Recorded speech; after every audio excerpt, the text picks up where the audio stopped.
자산 3억에 대출을 4억 5천 받으면 얼마죠? 총 7억 5천짜리 집을 매수할 수가 있는 겁니다. 7억 5천이 맥시멈입니다. 그런데 대부분의 사람이 보통 한 9억에서 10억 정도 이상 집을 생각합니다. 그게 자기들의 수준에 맞는다라고 생각하기 때문에 그런 거예요.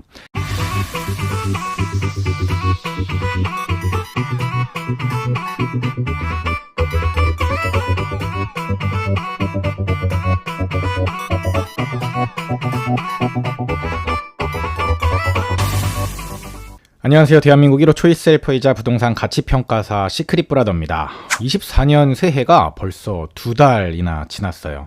실제 시계가 가는 것보다 우리가 체감하는 시간이 조금 더 빨리 가는 것 같습니다. 체감 시계가 더 빨리 가는 곳이 있죠. 바로 전세 시장입니다. 전월세 사시는 분들은 만기가 생각보다 정말 빨리 오는구나를 느끼고 계실 텐데요. 집값이 상승하든 하락하든 전세를 사시는 분들은 늘 만기가 다가오면 걱정이 앞설 거라고 생각을 합니다. 한 번 더 연장을 할까? 아니면 이번 기회에 그냥 살까? 라고 고민하시는 분들을 위해서 시크릿 브라더의 답변을 준비했습니다. 결국은 오를지 내릴지에 베팅하는 싸움입니다. 전월세를 살다가 집을 매수하려는 사람이든 아니면 계속해서 전월세에 거주하기를 원하는 사람이든 결국은 집값이 오를지 떨어질지에 대한 베팅을 하는 건데요. 집을 사는 사람은 앞으로 집값이 오를 것에 베팅을 하는 거고 계속 전월세를 사는 사람은 앞으로 집값이 오르지 않을 것에 베팅을 하는 거죠. 기간을 언제 잡느냐로 좀 다르긴 하지만 집값은 장기 우상향할 확률이 높습니다. 예시지역으로 제가 익산을 가져온 건 익산처럼 사람들이 잘 모르는 그리고 인구수도 적은 지역들도 장기로 보면은 우상향함을 보여드리기 위함입니다. 물론 인구가 소멸되고 있는 안동과 같은 도시는 15년 동안 한 4% 정도밖에 상승을 안 하긴 했거든요. 그래서 어떤 도시를 선택하느냐도 매우 중요하긴 합니다. 집값은 물가나 아니면 통화량처럼 직선의 그래프로 올라가는 게 아닙니다. 상승과 하락을 반복하면서 장기 우상향하는 그래프죠. 그래서 집을 살지 말지를 고민할 때 타이밍이 중요하다는 건 팩트입니다. 좋은 부동산을 사는 것도 중요하지만 그 부동산을 언제 사느냐도 굉장히 중요하죠. 저는 서울과 수도권 그리고 지방을 좀 구분해서 볼 필요가 있다고 생각하는데 서울 수도권처럼 수요가 탄탄한 지역은 타이밍보다는 입지가 조금 더 중요하다고 생각을 하고 지방은 입지보다는 타이밍이 조금 더 중요하다고 생각합니다. 그렇다고 서울 수도권에서 타이밍이 중요하지 않다는 이야기는 절대 아니고요. 지방에서 입지가 중요하지 않다는 이야기도 절대 아닙니다. 상대적인 개념에서 중요도를 판단했을 때 그렇다는 얘기죠. 그렇다면 이 타이밍이라는 걸 어떻게 계산하면 될까요? 제가 생각하는 투자의 제1원칙, 많은 투자의 대가들이 생각하는 투자의 제1원칙이 있습니다. 그건 바로 싸게 사서 비싸게 판다. 저는 이것만 지키면 된다라고 생각합니다. 그런데 이것만큼 지키기 어려운 게 또 없죠. 모두가 알고는 있지만 행동으로 옮기기에는 어려운 원칙입니다. 그래서 부자가 되는 사람은 늘 소수인 것 같아요. 가격이 제일 싼 시점을 맞추는 건 불가능하다고 생각합니다. 다만 대략 지금이 어느 정도 시점인지를 판단하는 지표들은 있죠. 이 지표들이 좋음 수준으로 올라오거나 전세가가 충분히 올라서 매매가가 상대적으로 저렴한 수준이 되었을 때 가격이 충분히 싸고 매수하기 좋은 타이밍이라고 생각을 합니다. 첫 번째는 전세 대비 저평가 지수입니다. 전세가 대비해서 매매가가 얼마나 싼지 비싼지 매매가에 거품이 있는지를 알아보는 지표인데 지금은 매매가는 많이 오른 상태에서 전세가는 많이 오르지 못했기 때문에 전세 대비 저평가 지수가 나쁨 수준에 있습니다. 그런데 지금 계속해서 전세가가 올라가고 있으니 이 수치가 점점 좋아질 확률이 높을 거고요. 다음은 소득 대비 저평가 지수입니다. 사람들이 벌어들이는 연봉보다 얼마나 집값이 비싼지를 판단하는 지표입니다. 22년도에 많이 떨어졌음에도 불구하고 아직까지도 굉장히 높은 수준이죠. 그리고 전세가율은 아까 전세 대비 저평가 지수랑 비슷한 개념인데 전세가 나누기 매매가로 구하는 건데 이 지표가 아직 평균 수준인 52%에 올라가지 못했고 물론 예전처럼 75%까지 올라갈지는 잘 모르겠지만 어쨌든 전체적인 평균 수준으로 봤을 때도 아직 전세가율이 좀 낮다. 다만 지금 전세가가 올라가고 있는 만큼 이 전세가율도 올라가고 있다는 겁니다. 주택 구매력 지수는 대출을 받아가지고 집을 살 수 있는 정도를 나타내는데 좋음 수준보다 지금 많이 떨어져가지고 유의 수준입니다. 근데 유의 수준에서 집값이 떨어졌기 때문에 좀 올라갔다가 아마 23년 반등으로 인해서 아직은 유의 수준에 가깝다. 저는 이런 다양한 지표들을 보면서 판단을 하는데, 이 지표들이 지역별로 이제 다르게 나오기 때문에 이 지표들을 토대로 해당 지역이 현재 저평가인지 고평가인지를 대략적으로 판단할 수가 있는 것이죠. 여기에 각 지역의 수요와 공급을 계산해서 미래 전망까지 하게 되면 집을 사야 할지 팔아야 될지에 대한 타이밍이 대략적으로 나오는 겁니다. 현재 집값을 봤을 때 서울 기준으로는 집값이 싼 타이밍은 아니라고 생각을 합니다. 그렇기 때문에 급하게 집을 매수할 시기는 아니라는 거죠. 다만 서울 수도권은 전세 매물이 씨가 말라가고 있는 건 정말 팩트거든요. 얼마나 급격하게 오를지는 아무도 모르지만 전세가가 오를 확률은 매우 높아 보이고, 현재도 전세가는 계속해서 올라가고 있는 게 현실입니다. 매매 전세 가격 변동 그래프인데요. 최근에 전세가의 움직임이 정말 심상치가 않고, 재계약 시점이 6개월 이상 남았다면 아마 지금보다 가격이 몇천 원 더 높은 수준에서 거래가 될 확률이 높기 때문에 11년에서 13년 구간 분명 매매가는 정체되어 있는데 전세가는 가파르게 올랐었거든요. 근데 지금 그런 모습이 보인다라는 거죠. 그래서 전세가가 매매가 그래프를 뚫고 올라가는 시점이 조금 있으면 나올 걸로 보이고, 그 시점이 어느 정도 지속됐을 때 매매가가 반등할지는 아무도 모르긴 하지만 지켜봐야 될 것 같습니다. 워런 버핏도, 그리고 찰리 먼거도 그들의 할아버지가 와도 정확히 타이밍을 계속해서 맞출 수 있는 사람은 아마 없을 겁니다. 때문에 가장 좋은 타이밍을 선택을 한다고 생각하기보다는 본인의 만기 날짜에 맞춰서 타이밍을 맞추는 게 저는 좋아 보이거든요. 그래서 이 영상을 보시는 분들은 평생 전세로만 살기를 원하는 분들은 아닐 거라고 생각해요. 언젠가 집을 살 생각이 있고 의지가 있는 분들이라는 가정하에 제가 한번 말씀을 드려보겠습니다. 물론 서울 기준으로 제가 말씀을 드려보겠습니다.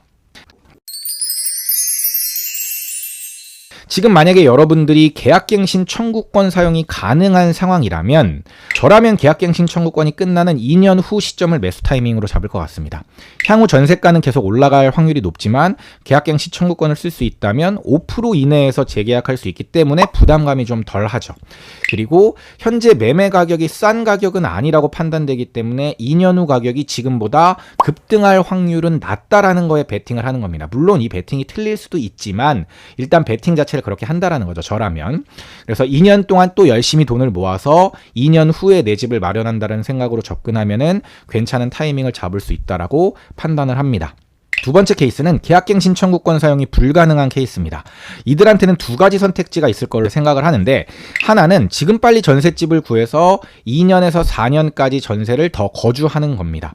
현재 전세가는 조금 오르긴 했지만 아직까지는 부담스러운 수준은 아니기 때문에 지금 새로운 계약을 체결해서 계약갱신 청구권까지 쓴다면 한 4년 정도까지는 비교적 안정적인 자금으로 전세 거주를 할 수 있다는 장점이 있죠. 두 번째는 지금 바로 매수를 하는 겁니다. 가고 싶은 곳이 명확하고 그곳에 갈 수 있는 자금적 여력이 있다라면 저는 여러분들께서 이 두 번째 방법을 선택하시는 걸 더 추천드립니다.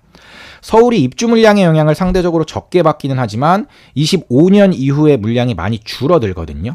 그래서 전세가는 계속 올라갈 확률이 높고 올라간 전세가가 매매가를 밀어 올릴 확률이 전 높다라고 보고 있습니다.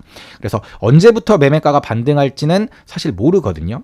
앞에서 제가 계속해서 강조했지만 내가 타이밍을 맞출 수 있다는 자만심을 내려놓고 시장 앞에서 좀 겸손해야 하기 때문에 내가 살 수 있는 여력이 있다면 가장 입지 좋은 곳에 지금이라도 들어가는 게 괜찮은 선택지라고 저는 생각을 하는 겁니다. 물론 여기서 조건은 이미 급반등한 지역은 제외하고 아직 하락폭이 20% 이상 빠져있는 것들을 우선적으로 봐야 한다라는 게 전제 조건으로 붙는데요. 입지가 좋은 것은 이미 반등했을 확률이 높고 반등을 아직 못한 것은 입지가 떨어질 확률이 높기 때문에 이 중간점을 잘 찾으려는 노력이 필요할 것 같습니다. 이걸 위해 사실 부동산 공부를 하고 임장을 가는 것이죠. 메타인지를 먼저 하셨으면 좋겠습니다. 많은 전문가들이 내가 살 수 있는 집값의 바로미터를 자산 기준이 아니라 저축률 기준으로 잡거든요.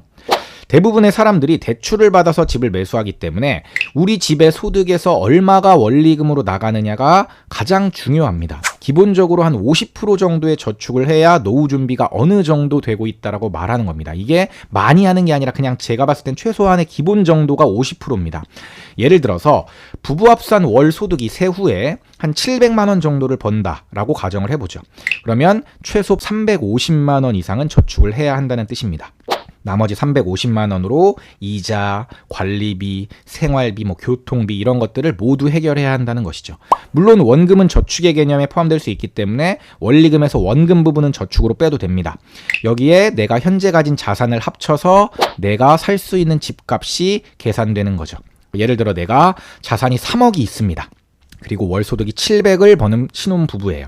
관리비랑 생활비 이런 것들에 한 200만 원 정도를 쓴다라고 봅시다. 그러면 150만 원이 남는 거죠.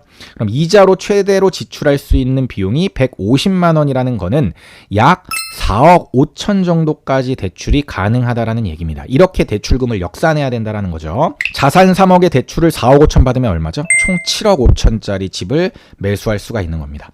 제가 생각했을 때 다른 소득이 없고 향후 소득이 지금과 비슷할 확률이 높다면 7억 5천이 맥시멈입니다. 물론 제가 저축률을 50%로 잡았기 때문에 이 금액이 나오는 건데 실제 신혼부부라면 저축률이 70% 정도는 돼야 됩니다. 그래야 나중에 미래가 밝아요. 지금도 50%밖에 못 모으면 나중에 애 태어나고 애들 크면 저축률이 확 떨어지거든요. 그래서 신혼부부라면 저축률을 조금 더 높게 잡아야 되기 때문에 이자 비용을 150보다 좀 낮게 잡아야 된다는 거죠. 그런데 대부분의 사람이 내가 자산이 3억 정도 있어요. 그리고 월 소득이 700 정도 되잖아요. 그러면 사람들이 얼마 정도의 집값을 생각하냐면 보통 한 9억에서 10억 정도 이상 집을 생각합니다. 그게 자기들의 수준에 맞는다라고 생각하기 때문에 그런 거예요. 그런데 계산을 해보면 이게 되게 무리한 거라는 걸 알게 됩니다. 이게 메타인지가 중요한 이유입니다. 물론 9억 10억짜리 집 매수할 수 있습니다. 주담대도 받고 사내대출도 받고 신용대출도 받고 하면 충분히 가능하죠. 그리고 저축 안 하면 원리금 상환도 가능하죠. 대부분 이렇게 생각하기 때문에 무리해서 영끌하고 매수를 하는 겁니다. 그리고 이렇게 생각을 하죠. 아니 어차피 집값 오르면 되는 거 아닌가요? 물론 맞습니다. 충분히 가능한 시나리오고 이렇게 자산을 증식한 사람 또한 많죠.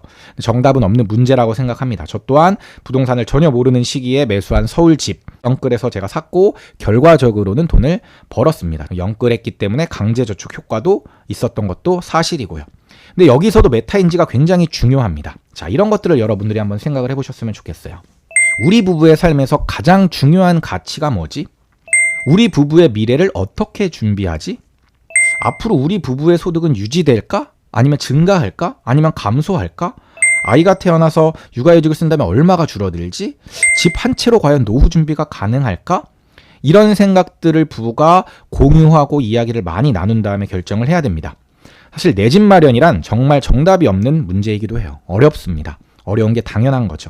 하지만 어느 정도 가이드맵이 나와 있으면 내 집을 마련할지 아니면 한 번 더 전월세를 살지에 대한 프로세스가 나올 거라고 생각해서 알려드렸고 여기에 하나하나 여러분들의 상황을 대입해서 계산을 해보시면 답이 나올 거라고 생각합니다. 오늘 영상도 도움이 되셨으면 좋겠습니다. 시크릿브라더 정규반 15기에 대한 내용은 고정 댓글에 나와 있으니까 관심 있으신 분들은 고정 댓글 참고해 주시고요. 오늘 영상이 마음에 드셨다면 구독, 좋아요, 알림 설정까지 부탁드리겠습니다.